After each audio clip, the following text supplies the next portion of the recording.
Figure drawing is the most sought-after skill of artists and creative professionals, but it's also the most challenging subject you can learn. In this course, you're going to learn one of the most essential figure drawing skills, how to draw the figure as a three-dimensional object. In this course, you'll learn how to draw the figure as a collection of dynamic, three-dimensional volumes that occupy deep space. This technique is called volumetric drawing. Volumetric drawing is a dynamic form of three-dimensional drawing that breaks the figure down into its fundamental volumes. This is a technique that master artists have been using for centuries. In this course, we'll be drawing using a vocabulary of basic volumes, including the sphere, the cylinder, and the cube. You're going to learn how to combine these more basic volumes into the more complex hybrid volumes that the human body is made of. You're going to learn the essential skill of doing geometric drawings of the human figure. So instead of focusing on the complex, fleshy, organic forms of the figure, you'll first do drawings that simplify the body into volumes. These geometric drawings are a powerful tool that will ensure that you see and draw the figure as a dynamic, three-dimensional object moving through space. Once you've learned how to draw the body geometrically, you'll then learn how to incorporate a dramatic sense of volume into more realistic and naturalistic drawings of the figure. To make sure that you have a deep understanding of how volume works, this course includes some unique and exciting projects. You'll be led step by step through the process of making your own anatomical models. So in addition to drawing from still images of a model, you'll leave this course with a number of physical drawing resources that you can turn and flip in different directions to make sure that you always have help understanding what the volumes of the body are doing. In this course, you'll use different kinds of drawing to help you better understand the body. You'll have the opportunity to do more technical drawings, geometric drawings, and of course, more naturalistic, realistic drawings of the figure. You'll also learn from numerous diagrams as well as detailed demonstration drawings. This course includes downloadable, fully nude still images of the human figure as well as timed practice poses to help you draw more efficiently and to bring a sense of dynamism and energy to your drawings. This challenging and engaging new course in the Art and Science of Figure Drawing series offers more of the award-winning instruction that has made my other drawing classes bestsellers. So if you're ready to learn how to bring a dramatic sense of three-dimensionality to your figure drawings, enroll now in the Art and Science of Figure Drawing, Volume and Structure.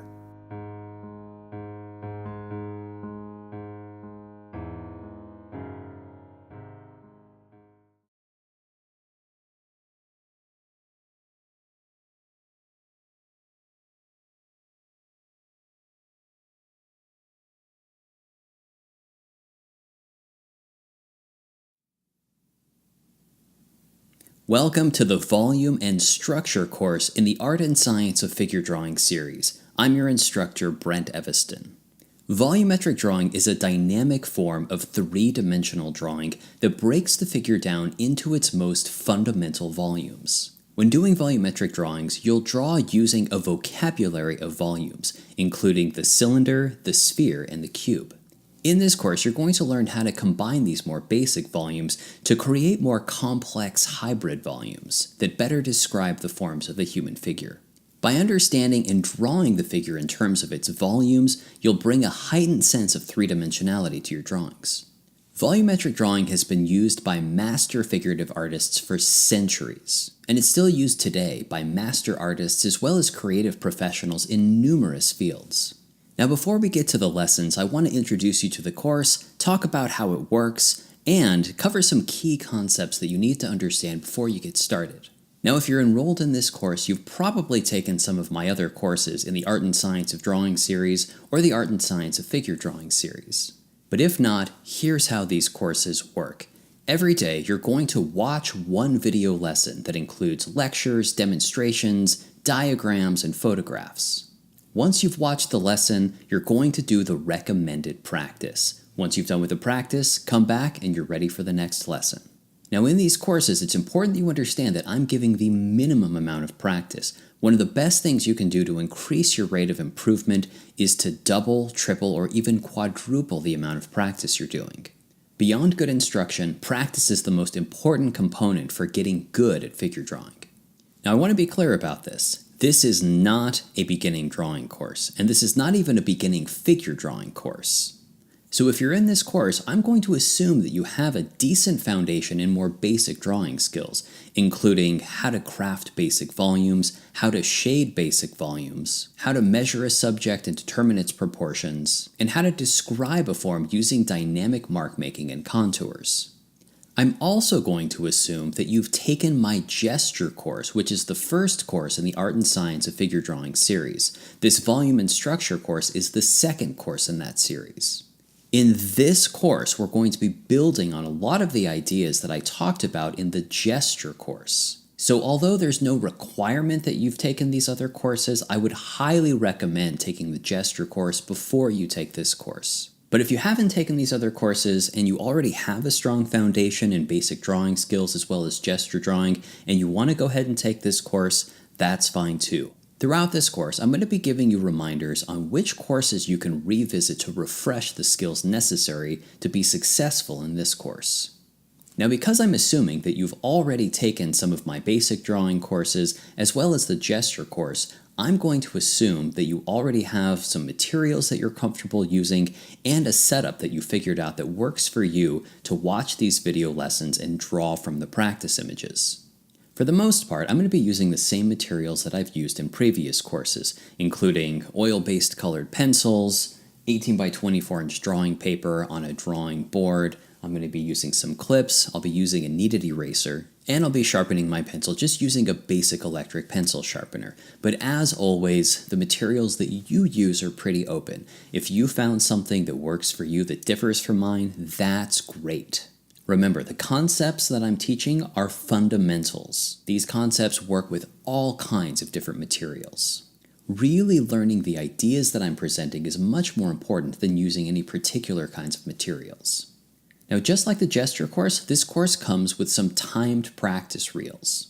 These practice reels are a way for you to learn to draw efficiently, so you're not stretching out a drawing over hours. It's not that there's anything wrong with longer drawings, but one of the things I'm trying to do is prepare you to draw from a live model, and live models can only hold poses for so long. This means that when the model takes a 20-minute pose, you'll be able to get much more done in those 20 minutes. But this course does also come with some downloadable still images to make sure that if you want to, you can draw at a slower pace. And although I think it's important for you at least to try to complete the practice in the allotted times in the practice reels, it is okay to pause the videos if you truly feel like you need more time. Now in this course, we will be working from photographs of fully nude female and male models, so I want you to keep this in mind and try and be mature in this course. And in the Q&A section in particular, it's important that you're being respectful and not making any inappropriate comments. If you're not sure whether or not a comment is inappropriate, you probably shouldn't make it. Now, in addition to the basic materials that I talked about, this course also includes some pretty unique projects. In this course, I'm going to show you how to make some anatomical models using basic household materials. So in addition to the basic drawing materials, you'll be instructed in a few lessons in this course to get some extra items as well.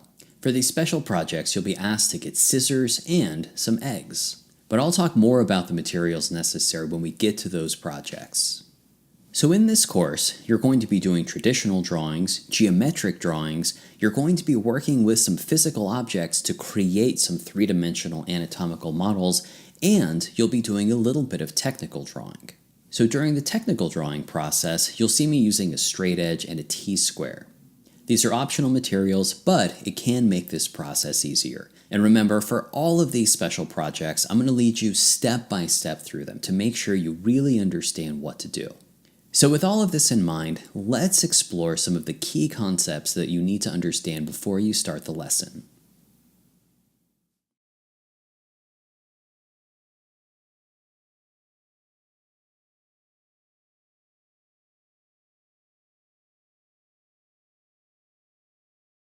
In this course, you'll learn how to draw the figure as a collection of dynamic, three-dimensional volumes that occupy deep space. This technique is called volumetric drawing. Volumetric drawing is a dynamic form of three-dimensional drawing that breaks the figure down into its fundamental volumes. This is a technique that master artists have been using for centuries. Take a look at this drawing by Luca Cambiaso. In order to figure out the light and shadow pattern on these figures, Cambiaso has drawn each figure as a collection of boxes and cylinders. This is a common technique used by many masters, because what every master knows is that the details only make sense when properly related to the larger volumes and shadow patterns. Even the greatest masters of figurative art needed to simplify their subjects into their most basic volumes so they could understand how the forms of the figure moved through space. Now, one thing you may have noticed is that Cambiaso uses a collection of primarily boxes, while I use more rounded forms like ovoids and cylinders. Now, I do use boxes for the lower section of the forearms, but the important thing here to note is that there is no single correct way to break the body down into volumes. Different artists use different collections of volumes, and depending on the model and the pose, I will use mostly boxes for a volumetric drawing should the situation call for it. But the vast majority of volumetric drawings done by past masters as well as current masters contain all three of the basic volumes. In this course, we'll be drawing using a vocabulary of basic volumes, including the sphere, the cylinder, and the cube. Before you begin this course, you should already be comfortable drawing these volumes both from observation as well as out of your head. This means that you should be able to invent these volumes on the page, in different proportions and at various orientations in space. In this course, you're going to learn how to combine these more basic volumes into the more complex hybrid volumes that the human body is made of. You're going to learn the essential skill of doing geometric drawings of the human figure. So instead of focusing on the complex, fleshy, organic forms of the figure, you'll first do drawings that simplify the body into volumes. These geometric drawings are a powerful tool that will ensure that you see and draw the figure as a dynamic, three-dimensional object moving through space. Once you've learned how to draw the body geometrically, you'll then learn how to incorporate a dramatic sense of volume into more realistic and naturalistic drawings of the figure. When doing geometric drawings, we want to make the volumes of the body explicit. To do this, we'll often separate the volumes of the body and will even leave some sections of the body out.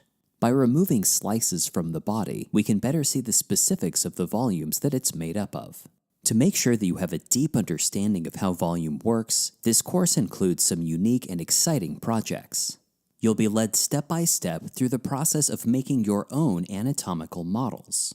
So in addition to drawing from still images of a model, you'll leave this course with a number of physical drawing resources that you can turn and flip in different directions to make sure that you always have help understanding what the volumes of the body are doing.